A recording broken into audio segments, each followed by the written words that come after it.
अस्सलाम वालेकुम dear students, friends and subscribers. Dear students, आज की इस नई वीडियो के साथ मैं हूं Mohammad Nawaz Waraich, political scientist. Dear students, आज हमारा टॉपिक है 7 most important terms of international relations. आज की इस वीडियो के अंदर जो है हम जिन टर्म्स के ऊपर बात करेंगे वो हैं anarchy, arms race, bipolar system, cold war, proxy war और puppet state, satellite states and vassal states. आइए इस वीडियो का आगाज़ करते हैं। आप देख रखे हैं हमारा YouTube channel political science with Nawaz Waraich, और जिन मोस्ट इंपॉर्टेंट टर्म्स को आज की वीडियो का हिस्सा बनाया गया है उसके बारे में मैं आपको ऑलरेडी बता चुका हूं। तो first of all we will discuss the meaning of anarchy. What is the meaning of anarchy in the international relations? Anarchy क्या है जी? A condition in which states are free to pursue their own interests regardless of any wider obligations towards other members of the international community। हम बात कर रखे हैं international relation के अंदर अनार्की से क्या मुराद है। तो अनार्की जो है बेसिकली एक ऐसी कंडीशन का नाम है in which states are free to pursue their own interest, जिसमें रियासतें जो होती हैं अपने नेशनल इंटरेस्ट को परस्यू करने में जो है वो आज़ाद होती हैं, जिनके ऊपर कोई कदगन नहीं होती, उनके ऊपर कोई ऑब्लिगेशंस नहीं होती, उनके ऊपर कोई ज़िम्मेदारी नहीं होती, कोई पाबंदी नहीं होती, और जिस तरह चाहें वो अपने नेशनल इंटरेस्ट को इस वर्ल्ड सिस्टम के अंदर उस तरह सिक्योर कर सकती हैं, उनको प्रोटेक्शन दे सकती हैं। और इस सिलसिले में बाकी रियासतों की तरफ से या वर्ल्ड सिस्टम की तरफ से या किसी इंटरनेशनल ऑर्गेनाइजेशन की तरफ से उनके ऊपर किसी किस्म की कोई ऑब्लिगेशन नहीं होती, जिस तरह चाहें वो अपने नेशनल इंटरेस्ट को सिक्योर कर सकती हैं। तो what is anarchy? A condition in which states are free to pursue their own interest regardless of any wider obligations towards the other members of the international community। यानी जब रियासतें अपने national interest को secure कर रही होती हैं तो बाकी जो वर्ल्ड कम्युनिटी है उनकी तरफ से उन रियासतों के ऊपर किसी किस्म की कोई ऑब्लिगेशन, कोई ज़िम्मेदारी जो है, कोई पाबंदी ऐद नहीं होती, और वो जिस तरह चाहें अपने नेशनल इंटरेस्ट को अपनी मर्ज़ी के मुताबिक यानी मन मर्ज़ी करते हुए वो अपने नेशनल इंटरेस्ट को वॉच कर सकती हैं, सिक्योर कर सकती हैं। ऐसी कंडीशन को इंटरनेशनल रिलेशन के अंदर अनार्की की कंडीशन कहा जाता है। और इसमें क्या है जी? Ultimately there is no governing institution with the authority to resolve the disputes between the states and non-state actors। International relation के अंदर या इंटरनेशनल सिस्टम के अंदर है जो मेन एक्टर्स हैं इंटरनेशनल रिलेशन के, the state is the most important actor of international relations. और उसके बाद फिर इंटरनेशनल ऑर्गेनाइजेशंस हो जाती हैं, नॉन स्टेट एक्टर्स हैं जैसे NGOs, MNCs, these are considered as the non-state actors of international relations। तो इंटरनेशनल सिस्टम के अंदर जो है या इंटरनेशनल जो वर्ल्ड सिस्टम है उसके अंदर ऐसी कोई गवर्निंग बॉडी नहीं होती, कोई गवर्निंग इंस्टीट्यूशन नहीं होता, कोई गवर्निंग इंटरनेशनल ऑर्गेनाइजेशन नहीं होती जो रियासतों के दरमियान जो डिस्प्यूट्स पैदा होते हैं, जैसे पाकिस्तान इंडिया के दरमियान बहुत सारे डिस्प्यूट्स चल रहे हैं during the cold war, USA और USSR के दरमियान, इस वक्त USA और चाइना के दरमियान, इन दुनिया के बेशुमार रियासतों के दरमियान जो है वो जो डिस्प्यूट्स होते हैं, कन्फ्लिक्ट होते हैं, वो पैदा होते रहते हैं। तो एक ऐसा आलमी निज़ाम जिसमें कोई ऐसी गवर्निंग बॉडी ना हो जो इन डिस्प्यूट्स को जो म्यूचुअल डिस्प्यूट्स होते हैं रियासतों के दरमियान उनको रिज़ॉल्व कर सके, उनको हल कर सके या उनका कोई तस्फिया कर सके, तो ऐसी कंडीशन को जो है अनार्की की कंडीशन जो है वो कहा जाएगा। नेक्स्ट पॉइंट हमारे पास है स्टूडेंट्स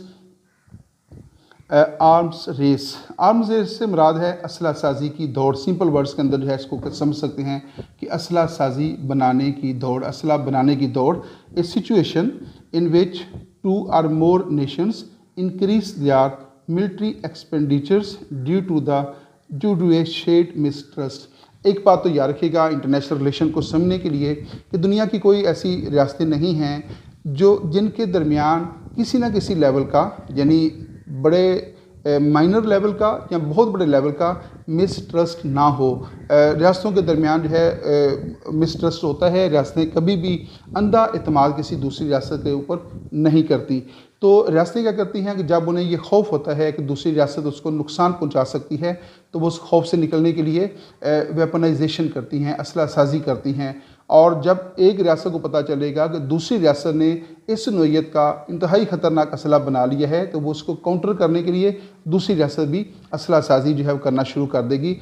असला बनाने की ये जो दौड़ है, that is called arms race. और आर्म्स रेस को तकबीयत उस वक़्त मिली जब 1945 में यूएसए और यूएसएसआर के दरमियान कोल्ड वार शुरू हुई, और फिर इन दोनों सुपर पावर्स ने असला साजी की दौड़ को तकवीत देने में जो है या उसको तेज़ करने में जो है वो बड़ा नेगेटिव रोल जो था वो अदा किया था। पूरी दुनिया के अंदर जो है इसका इम्पैक्ट हुआ और रियासतों ने, फिर दुनिया ने धड़ाधड़ जो है वो असला बनाना शुरू कर दिया, क्योंकि कोल्ड वार के दरमियान एक ऐसा फियर डेवलप हो गया था कि रियासतें समझती थी कि अब इस फियर को सिर्फ़ और सिर्फ वेपन्स की मदद से, असले की मदद से जो है कंट्रोल किया जा सकता है, अदरवाइज़ उनकी दुश्मन रियासत जो है उनको नुकसान पहुंचा देगी। तो उस फियर से निकलने के लिए जो है रियासतों ने असला साजी जो थी शुरू कर दी। इंडिया और पाकिस्तान के दरमियान भी आर्म्स रेस का एक ना ख़त्म होने वाला सिलसिला जारी है।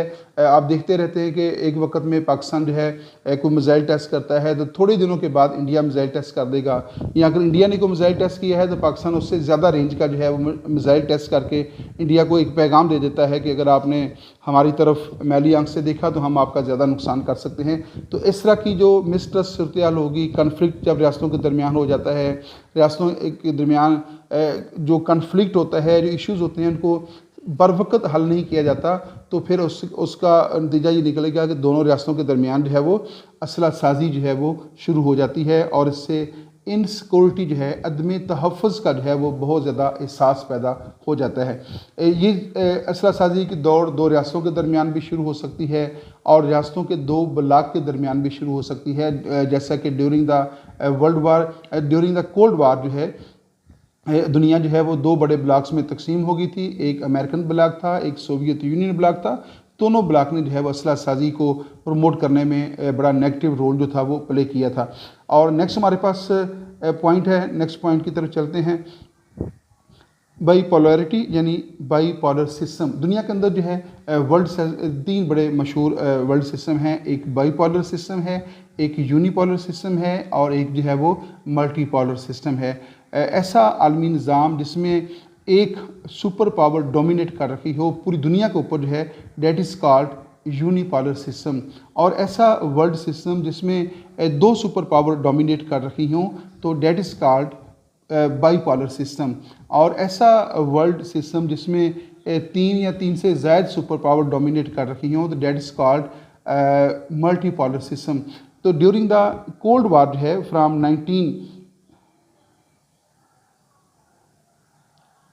1945 टू 1991 जो है दुनिया जो है उसमें एक बाईपोलर सिस्टम था, क्योंकि आलमी निज़ाम में जो है दो सुपर पावर जो है वो वजूद में आ गई थी, एक अमेरिका और दूसरी सोवियत यूनियन थी।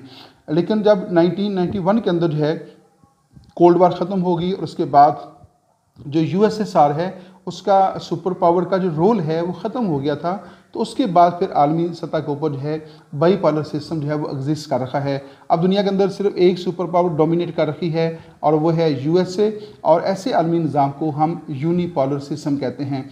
तो फ्राम 1991 टू अनवर्ड जो है दुनिया के अंदर यूनिपोलर सिस्टम है। और during the world war, after the world war second जो है जब कोल्ड वार दुनिया के अंदर लड़ी गई यूएसए और सोवियत यूनियन के दरमियान, तो उस वक्त जो है बाईपोलर सिस्टम जो है वो दुनिया में एग्जिस्ट कर रहा था। आइए इस स्लाइड को दोबारा देखते हैं। The distribution of power with in international relations characterized by two superpowers, each with their own sphere of influence.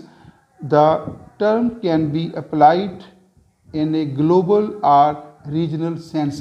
तो ये जो टर्म है इसको ग्लोबल लेवल के ऊपर भी इस्तेमाल किया जा सकता है और रीजनल लेवल के ऊपर भी इस्तेमाल किया जा सकता है।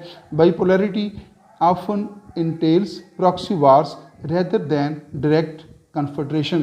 तो यहाँ पे जो है वो कोल्ड वार शुरू हो जाती है और उस कोल्ड वार के अंदर जो है अमूमन आप देखते हैं कि कोल्ड वार के दौरान जो है प्रॉक्सी वार ज़्यादा लड़ी जाती हैं और डायरेक्ट वार जो है उससे गुरेज किया जाता है। तो जब दुनिया जो है वो ड्यूरिंग द कोल्ड वार जो है वहाँ पे बाईपोलर सिस्टम कायम हो गया था। यूएसए और सोवियत यूनियन जो है वो सुपर पावर का रोल अदा कर रही थी और उस दौरान जो है प्रॉक्सी वार्स लड़ी जा रही थी। जैसे 1950 से लेकर 1953 के दौरान जो है जो कोरिया की जंग लड़ी गई, तो उसमें भी जो सुपर पावर्स थी वो इन दोनों यानी शुमाली कोरिया जनूबी कोरिया की बैक पे रहकर जो है वो जंग लड़ रही थी। वो डायरेक्ट जंग नहीं लड़ रही थी, वो उनकी बैक के ऊपर जंग लड़ रही थी। तो इस तरह जो है आप देखते हैं कि जिस तरह अमेरिका जो सोवियत यूनियन है उसने अफ़गानिस्तान के ऊपर अटैक कर दिया था, और लेकिन इस कोल्ड वार के दौरान अमेरिका और सोवियत यूनियन के दरमियान बरह रास्त जंग नहीं हुई। तो जब सुपर पावर्स का बाईपोलर सिस्टम एग्जिस्ट करता है तो उसमें प्रॉक्सी वार्स ज़्यादा लड़ी जाती हैं, और डायरेक्ट वार जो है या डायरेक्ट कन्फ्लिक्ट जो है उसका इम्कान जो है वो बहुत कम हो जाता है। नेक्स्ट हमारे पास कोल्ड वार। कोल्ड वार क्या है? ए situation in which two rival states engage in proxy wars rather than direct war। ये बात तो पहले हो चुकी है कि कोल्ड वार जो है एक ऐसी राइवल सिचुएशन होती है दो स्टेट्स के दरमियान या दो ब्लॉक्स के दरमियान, सुपर पावर्स के दरमियान, जिसमें डायरेक्ट कन्फ्लिक्ट की बजाय इनडायरेक्ट वार्स ली जाती हैं, यानी प्रॉक्सी वार जो है उसका सहारा जो है वो लिया जाता है। और the term is commonly applied towards the ideological dispute between the United States and the Soviet Union from 1945 to 1991। तो फ्राम 1945 टू 1991 के दौरान जो है जो कोल्ड वार लड़ी गई सोवियत यूनियन और अमेरिका के दरमियान जो है, उस दौरान वो जो कन्फ्लिक्ट था, आइडियोलॉजिकल जो कन्फ्लिक्ट था दोनों नज़रियात यानी कैपिटलिज्म और कम्युनिज्म के दरमियान, ये बेसिकली जो कोल्ड वार है सोवियत यूनियन और अमेरिका के दरमियान जो है ये एक नज़रियाती जंग थी। अमेरिका जो है वो कैपिटलिज्म को सपोर्ट कर रहा था और सोवियत यूनियन जो है वो कम्युनिज्म को सपोर्ट कर रहा था, और इन दोनों जो है वो चाहते थे कि उनका सिस्टम जो है, यानी अमेरिका चाहता था कि पूरी दुनिया के ऊपर जो है कैपिटलिज्म जो है वो गालिब आ जाए, और सोवियत यूनियन चाह रहा था कि पूरी दुनिया के ऊपर कम्युनिज्म जो है वो गालिब आ जाए। तो इन दोनों के दरमियान जो कन्फ्लिक्ट पैदा हुआ that is called basically cold war. तो ये cold war basically ideological conflict था between the USA and USSR from 1945 to 1991। और however the term can also be applied towards current tensions between Washington and Beijing. तो cold war basically क्या है? Cold war है a period of tension, a situation of tension. Tension का नाम है किन के दरमियान? दो बड़ी रियासतों के दरमियान। अब वो दो बड़ी रियासतें जो हैं वो कोई भी हो सकती हैं, वो पाकिस्तान इंडिया भी हो सकता है, वो बीजिंग और वाशिंगटन भी हो सकता है, वो पाकिस्तान और अफ़गानिस्तान भी हो सकता है, पाकिस्तान और ईरान भी हो सकता है, कोई भी दुनिया की सऊदी अरब और ईरान भी हो सकते हैं। तो that is the period of tension between any two states. तो दो रियासतों के दरमियान जब टेंशन इंक्रीज़ हो जाती है और रियासतें फिर उस एक ऐसा खौफ पैदा कर देती हैं जंग का, जिसमें रहकर वो अपने अपने इंटरेस्ट को वाच करने की कोशिश करती हैं, तो दैट टेंशन जो है, दैट पीरियड ऑफ टेंशन जो है between any two states, that may be called cold war. तो उसको आप कोल्ड वार कह सकते हैं। लेकिन ये टर्म जो है ख़ास तौर पे जो है 1945 से लेकर 1991 तक जो है यूएसए और यूएसएसआर के दरमियान जो नज़रियाती जंग शुरू हो गई थी कैपिटलिज्म के दरमियान और कम्युनिज्म के दरमियान, उसके लिए ये टर्म सबसे पहले इस्तेमाल की गई थी। लेकिन with the passage of time ये टर्म जो है किसी भी किस्म की जो रियासतों के दरमियान टेंशन होती है उसको आप कोल्ड वार का नाम दे सकते हैं। नेक्स्ट हमारे पास टर्म है proxy war. What is the meaning of proxy war? Those wars instigated by major powers without becoming directly involved। Proxy वार क्या है कि प्रॉक्सी वार बेसिकली कौन लड़ रहे हैं? मेजर पावर्स लड़ रही होती हैं, सुपर पावर्स लड़ रही होती हैं विदाउट बिकमिंग डायरेक्टली इन्वॉल्व्ड। अब दो रियासतों के दरमियान कन्फ्लिक्ट है, फॉर एग्जांपल शुमाली कोरिया और जनूबी कोरिया के दरमियान एक कन्फ्लिक्ट चल रहा है, तो उसमें एक सुपर पावर जो है या एक मेजर पावर जो है वो सपोर्ट करना शुरू कर देगी साउथ कोरिया को और दूसरी सपोर्ट करना शुरू कर देगी नॉर्थ कोरिया को। तो गोया वो डायरेक्ट आपस में जंग नहीं लड़ रही, बल्कि किसी दो रियासतों की पुष्ट पे खड़ा होकर जो है वो जंग लड़ रही होती हैं। तो इनडायरेक्टली जो है वो किसी आपस में एक दूसरे के खिलाफ हो जाती है। जैसे अभी रिसेंटली जो है शाम के अंदर जो है मामला हुआ और उसमें अमेरिका भी जो है इन्वॉल्व हो गया था और रशिया भी उसमें इन्वॉल्व हो गया था। इस तरह की जो जंगें होती हैं जिसमें मेजर पावर्स या सुपर पावर जो हैं वो इनडायरेक्टली जो है वो एक दूसरे के सामने आती हैं, तो उसको प्रॉक्सी वार कहा जाता है, यानी वो किसी दूसरे की जंग जो है वो मैदान में जाकर जंग लड़ रही होती हैं। For instance during the cold war the two super powers fought a number of proxy wars whilst avoiding direct conflict with one and other. तो उसकी एग्जांपल क्या है कि ड्यूरिंग द कोल्ड वार जो है, जो कि 1945 से 1991 तक लड़ी गई, उसमें दरमियान जो सुपर पावर्स हैं वो बहुत सारी कोल्ड वार के अंदर जो है वो इन्वॉल्व हो गई थी, लेकिन डायरेक्ट उनके दरमियान जंग नहीं हुई, कोई बररास उनके दरमियान हॉट वार नहीं हुई, लेकिन इनडायरेक्टली जो है वो मुख्तलिफ कोल्ड वार्स के अंदर जो है वो इन्वॉल्व रही हैं। Direct conflict with one and other such as in Angola. Angola की एग्जांपल दे सकते हैं आप, जो अफ़गानिस्तान की जब यूएस सोवियत यूनियन की तरफ से अफ़गानिस्तान के ऊपर अटैक किया गया, उसकी एग्जांपल दे सकते हैं। शुमाली और जनूबी कोरिया की एग्जांपल दे सकते हैं। वियतनाम की जो है वो एग्जांपल दे सकते हैं। तो बेशुमार एग्जांपल जो है दुनिया के अंदर बड़ी बड़ी हैं, जहाँ पे सुपर पावर्स ने, मेजर पावर ने जो है वो एक दूसरे के ख़िलाफ़ किसी दूसरे के मैदान में जो है वो प्रॉक्सी वार जो है वो लड़ी हैं। और नेक्स्ट पॉइंट हमारे पास है पपेट स्टेट। पपेट स्टेट कैसी रियासत को कहते हैं?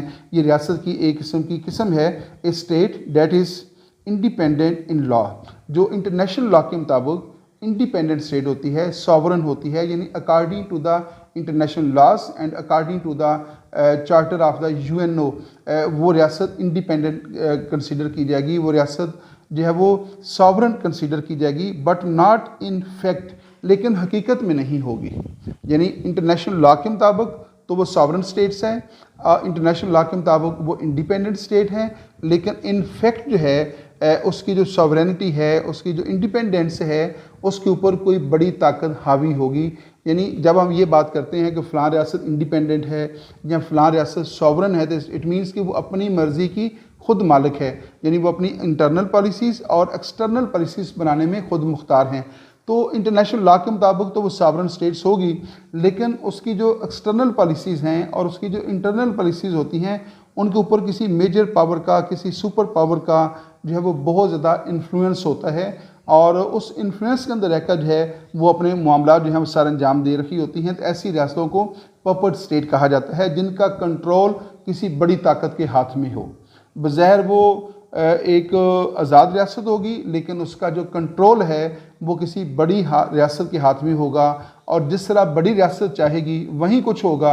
दूसरी रियासतों के साथ उसके तल्लुकात कैसे होने चाहिए, किस रियासत के साथ उसने लेन देन करना है, किस रियासत के साथ लेन देन नहीं करना, इस बात का फ़ैसला वो अपनी मर्ज़ी से नहीं करेगी, बल्कि उसके पीछे बैठी हुई जो बड़ी ताकत है, जो मेजर या सुपर पावर है, जिसके वो मुतहद है, वो फैसले करेगी। तो ऐसी रियासत को पपेट स्टेट कहा जाता है। दोबारा इसको देखिएगा, state that is independent in law but not in fact, they are under the influence of and control of other state due to the threat of military force such as East Germany in the relation to the Soviet Union. होता क्या है कि बाज़ का कोई ऐसी रियासत होती, कमज़ोर रियासत होती है, जिसको किसी बड़ी रियासत की तरफ से थ्रेट होती है कि उसके ऊपर मिलिट्री अटैक कर दिया जाएगा। वो रियासत फिर क्या करती है, किसी दूसरी बड़ी रियासत के ज़ेर साया चली जाती है, ताकि अगर उसके ऊपर कोई बड़ी ताकत अटैक कर दे तो वो अपनी दोस्त रियासत से मिलकर जो है उसका मुकाबला कर सके। तो ऐसी सूरत हाल जो है वो पैदा होती है, तो उस वक्त उसको पपेट स्टेट कहा जाएगा। Such as East Germany in relation to the Soviet Union. तो कोल्ड वार के दौरान जो है, जब जर्मनी जो है उसको वेस्ट और ईस्ट जर्मनी में तकसीम कर दिया गया था, तो ईस्ट जर्मनी मुकम्मल तौर पे जो है वो चला गया था सोवियत यूनियन के कंट्रोल में। और उस वक्त जो ईस्ट जर्मनी है उसकी जो एग्जांपल हम कह सकते हैं कि that was a puppet state of Soviet Union. तो ये जो है वो पपेट स्टेट से मुराद है ऐसी रियासत जिसका कंट्रोल किसी दूसरी रियासत के हाथ में हो। नेक्स्ट हमारे पास पॉइंट है satellite states and independent state that experience political, economic and military influence from other states. ये भी आप यूँ समझ लें कि पपेट स्टेट की ही कोई करीबी रिश्तेदार है। तो सैटेलाइट स्टेट ऐसी रियासत को कहते हैं जिसका पॉलिटिकल, इकोनॉमिक और जो मिलिट्री कंट्रोल है वो किसी दूसरी रियासत के हाथ में होगा। यानी ये पपेट स्टेट से भी आगे दो हाथ है कि इसके तमाम मामला जो हैं वो किसी बड़ी ताकत के जो है वो इन्फ्लुएंस के अंदर आ जाएंगे। countries under the Soviet Union of influence within Eastern Europe were widely depicted as satellite states। तो कोल्ड वार के दौरान जो है यानी after the world war second जो है जो ईस्ट यूरोपियन कंट्रीज़ थे उन पे सोवियत यूनियन का इन्फ्लुएंस बहुत ज़्यादा था। तो उन सेंस के अंदर हम उनको सैटेलाइट स्टेट्स कह सकते हैं कि जिनका इकोनॉमिक सिस्टम जंग की वजह से उनका जो इकोनॉमिक स्ट्रक्चर था वो भी तबाह हो चुका था, पॉलिटिकल स्ट्रक्चर तबाह हो चुका था और वो इस काबिल भी नहीं रही थी कि वो अपना दिफा भी खुद कर सकें। तो उनको इन सारी चीज़ों के लिए डिपेंड करना पड़ा सोवियत यूनियन के ऊपर, क्योंकि वो सोवियत यूनियन के ही ज़ेरे असर चली गई थी। तो इस तरह जो है ऐसी रियासतों को जो है वो एक सैटेलाइट स्टेट का नाम जो है वो दिया जाता है। और नेक्स्ट हमारे पास पॉइंट है वेसल स्टेट। वेसल स्टेट कैसी रियासत? वेसल वैसे तो समुद्री जो जहाज़ होते हैं उनको वेसल कहा जाता है, तो उसी से जो है ये निस्बत ली गई, इसके ऊपर हम बात भी करेंगे। वेसल स्टेट क्या होती है?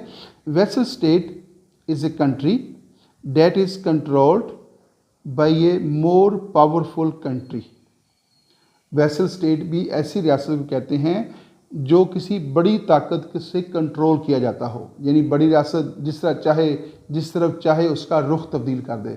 वेसल्स आपने समुद्र में अगर जहाज़ों को देखें तो बाज़ समुद्री जो तूफ़ान होता है वो उन जहाज़ों का रुख मोड़ देता है, यानी समुद्री लहरें जो हैं वो इतनी ताकतवर होती हैं कि उस वेसल को यानी उस प्लेन को वो आगे नहीं बढ़ने देती या उसका रुख मोड़ देती हैं, इतनी ताकतवर होती हैं, उसकी तमाम सरगर्मियाँ जो है वो मुअत्तल हो जाती हैं। तो उसी से जो है इस वेसल स्टेट की टर्म को लिया गया है। तो ऐसी रियासत जिसके ऊपर किसी बड़ी ताकतवर रियासत का मुकम्मल कंट्रोल है and has to provide military support or pay money to it when needed. और जब उसको मदद ज़रूरत होती है तो उसको वो मिलिट्री सपोर्ट भी देगी और उसको जो है वो कैश भी पेमेंट करेगी।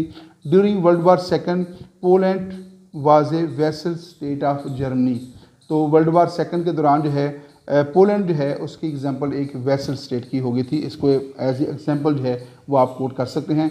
आज जो हमने जो बातें डिस्कस की हैं उसमें हमने इंटरनेशनल रिलेशन के अंदर इस्तेमाल होने वाली मुख्तलिफ जो इम्पॉर्टेंट टर्म्स हैं उनके ऊपर बात की है। मज़ीद इस तरह की जो वीडियोज़ हैं वो आप तक पहुँचती रहेंगी। आपका फ़ीडबैक जो है हमारे लिए बड़ा हौसला अफ़ज़ा होता है। आपके फ़ीडबैक का भी इंतज़ार रहेगा और यहाँ पे इजाज़त दीजिएगा। Thanks for watching my YouTube channel. अल्लाह हाफ़िज़।